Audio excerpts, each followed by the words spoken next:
Niggers from the islands, they think they're better than us. The niggers from the islands think they're better than us. I'm sorry, I don't care if you're here. They think they're better than us because they dropped you off first. I remember when I went to the islands, welcome home. I said, nigga, welcome halfway home. When I get to Africa, we'll both be home. And Africans, I hate. No, I'm serious. I don't like Africans because they have an attitude. Africans act like they mad at us. Why do they have attitude? Look down. What is the attitude for? They got the shit twisted. No, we're mad at you. We waited and nobody came for us.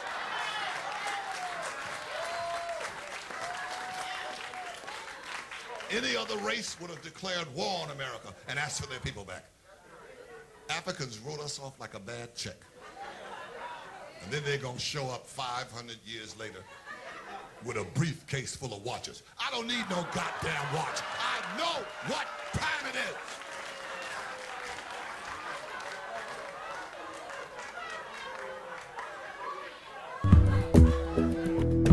is. So how much time do we have left?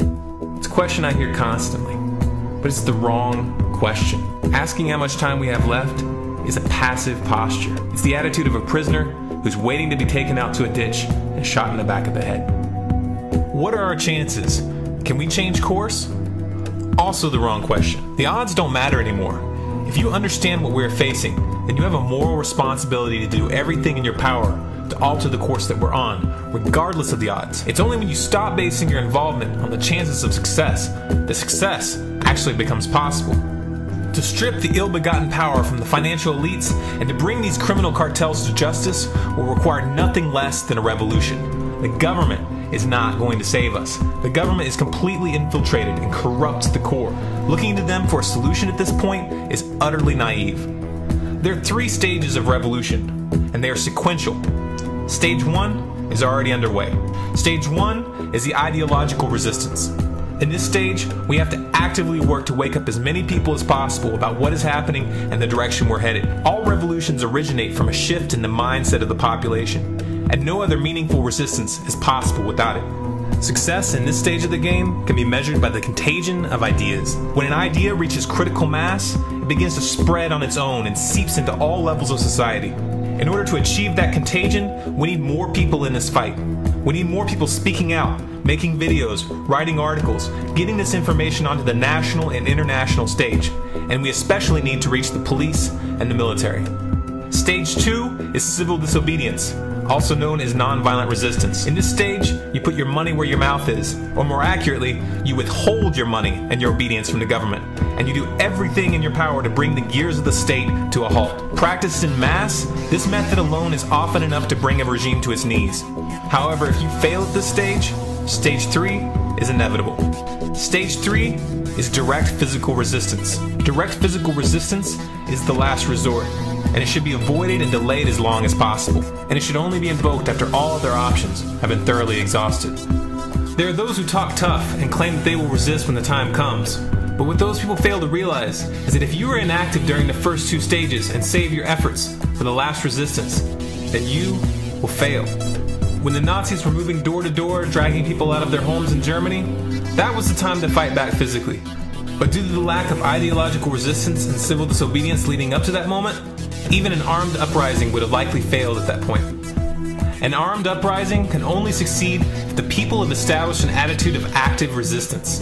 And active resistance is only possible after their minds have broken free from the mainstream propaganda. If you want to fight back, it's now or never. You're not going to get another chance, and the stakes are far higher than they were in Nazi Germany.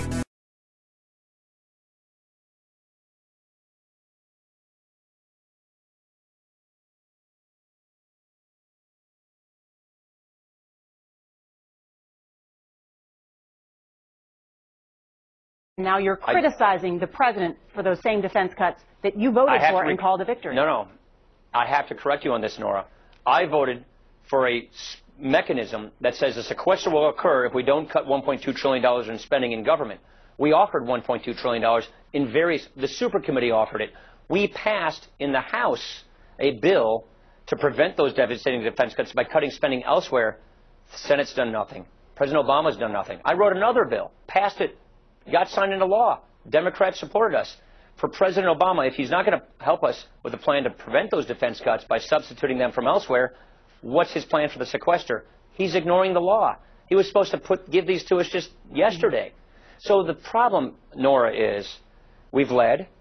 We wanted to have a bipartisan agreement. We got that. And the president hasn't fulfilled his end of that bipartisan agreement. The goal was never that these defense cuts actually occur. The goal is that we get to work and cut spending so that we prevent those defense cuts. We've done that.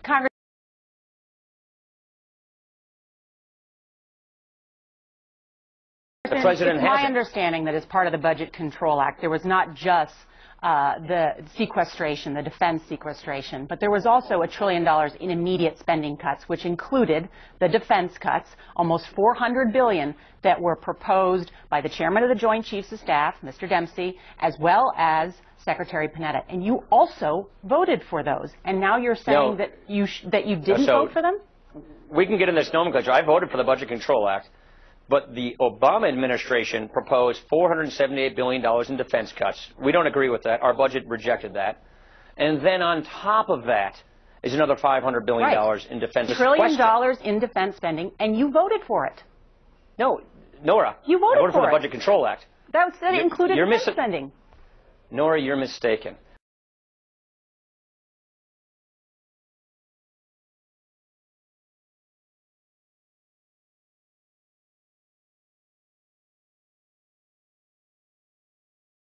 You said yesterday, I'm going to quote you, Mr. Ryan, America is a place where if you work hard and play by the rules, you can get ahead.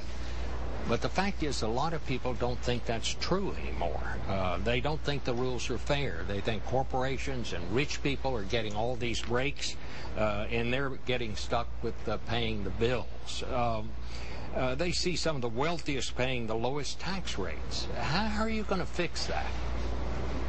What I see is a new amount of crony capitalism and corporate welfare, which both parties have been engaged in, but the president has brought this to a whole new level, where President Obama is picking winners and losers based on connections, based on fads like Solyndra, and basically giving handouts to businesses, giving preferences to the tax code. We want to get Washington out of the business of picking winners and losers. We want entrepreneurs to have the barriers removed from in front of them so that people can work hard and succeed. We want to turn the American idea back on. We want a system of upward mobility, and what we think we need to do is bring fairness back to the system by getting government bureaucracy and political clout out of the system. Ability to care for them who believe that they're entitled to health care, to food, to housing, to you name it. But it's an entitlement, and the government should give it to them.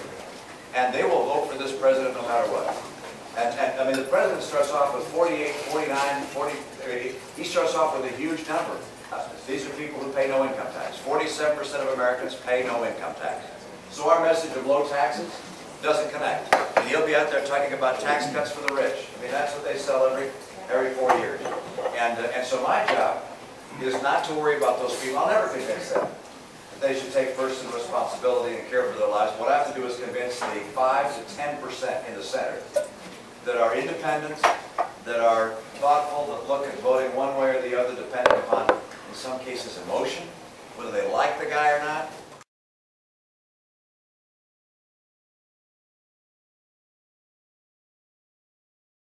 Doesn't fairness dictate that the wealthiest people should not be paying the lowest taxes? Because that's what's happening many times. Well, fairness dictates that the highest income people should pay the greatest share of taxes, and they do. And the commitment that I've made is we will not have the top income earners in this country pay a smaller share of the tax burden. The highest income people will continue to pay the largest share of the tax burden, and middle-income taxpayers, under my plan, get a break. Their taxes come down. So we're not going to reduce taxes for high-income people, and we are going to reduce taxes for middle-income people. You say that, of course, the wealthiest people pay the largest share, but don't they also pay at a lower rate when you figure in capital gains and all of that? Well, it depends on the individual and what their source of income is. But if you look at the top 1% or 5% or quartile or whatever, they pay the largest share of taxes. And that's not something which I would propose making smaller.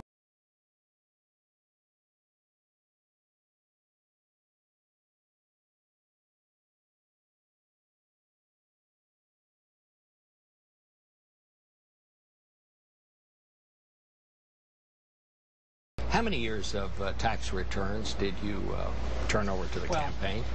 It was a very exhaustive vetting process. It's a confidential vetting process, so there were several years, but I'm going to release the same amount of years that Governor Romney has. But I got to tell you, Bob. And how many was that? He's two. I'm going to be releasing 2, which is what he's releasing. What I hear from people around this country, they're not asking where are the tax returns. They're asking where the jobs are. Where's the economic growth? Those are the issues that matter. I think these are more or less distractions to try and take us off the fact that the president has given us failed policies that aren't working, that are putting us deeper into debt, that are costing us jobs. And so we're going to focus on what it takes to turn this country around and get people back to work. If you want to know my position on issues, ask me, and I'll tell you. Give me an example of a loophole that you will close. Well, I can tell you that people at the high end, high-income taxpayers, are going to have fewer deductions and exemptions. If you want to know my position on issues, ask me, and I'll tell you. Those numbers are going to come down. Otherwise, they'd get a tax break, and I want to make sure people understand, despite what the Democrats said at their convention, I am not reducing taxes on high-income taxpayers. I'm bringing down the rate of taxation, but also bringing down deductions and exemptions at the high end, so the revenues stay the same. The taxes people pay stay the same. Middle-income people are going to get a break, but at the high end, the tax coming in stays the same. Give me an example of a loophole that you will close.